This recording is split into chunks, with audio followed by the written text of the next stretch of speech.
پاکستان میں پینشن کا نظام اس وقت ایک بڑی تبدیلی کے دور سے گزر رہا ہے، جس کا مقصد ایک طرف سرکاری خزانے پر بوجھ کم کرنا اور تو دوسری جانب ریٹائر ملازمین کے لیے مستقل اور قابل بھروسہ آمدن کو یقینی بنانا ہے۔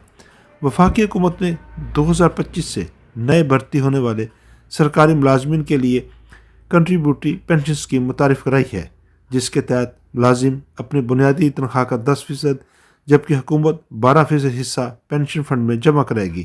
اس اسکیم میں پینشن کی رقم جمع شدہ فنڈ اور سرمایہ کاری کی کارکردگی سے منسلک ہوگی، جس کا مقصد مستقبل میں پینشن کے بڑھتے ہوئے مالی دباؤ کو کم کرنا ہے۔ تاہم اس نظام پر یہ بحث جاری ہے کہ آیا یہ ملازمین کو پرانے پینشن سسٹم جیسی معاشی سیکورٹی دے سکے گا یا نہیں۔ دوسری جانب EOBI کے تحت نجی شعبے کے ملازمین کے لیے کم از کم پینشن میں بتدریج اضافہ کیا جا رہا ہے، جو 2026 تک بڑھ کر تقریباً 11,500 روپے ماہانہ ہو جائے گا۔ یہ اضافہ مہنگائی کے دباؤ کے پیش نظر کیا جا رہا ہے تاکہ کم آمدنی والے ریٹائر کارکنوں کو بنیادی سہولت میسر آ سکے۔ اگرچہ ماہرین کے مطابق یہ رقم ابھی مکمل کفالت کے لیے ناکافی ہے۔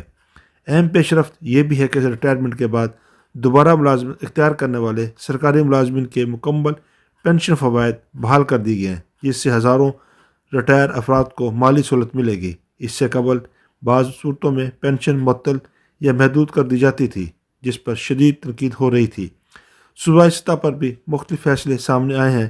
مثال کے طور پر سندھ حکومت نے پرانے ملازمین کے لیے کنٹریبیوٹری پینشن اسکیم ختم کر کے پرانا پینشن سسٹم بحال کر دیا گیا ہے، جبکہ دیگر صوبوں میں اصلاحات اور متبادل ماڈلز پر غور جاری ہے۔ اس کے ساتھ ساتھ پینشن کو بنیادی تنخواہ سے منسلک کرنے کی پالیسی پر بھی کام ہو رہا ہے، تاکہ پینشن کا حساب زیادہ شفاف اور قابل پیش گوئی ہو، بجائے اس کے کہ الاؤنسز اور دیگر عارضی عناصر شامل ہوں۔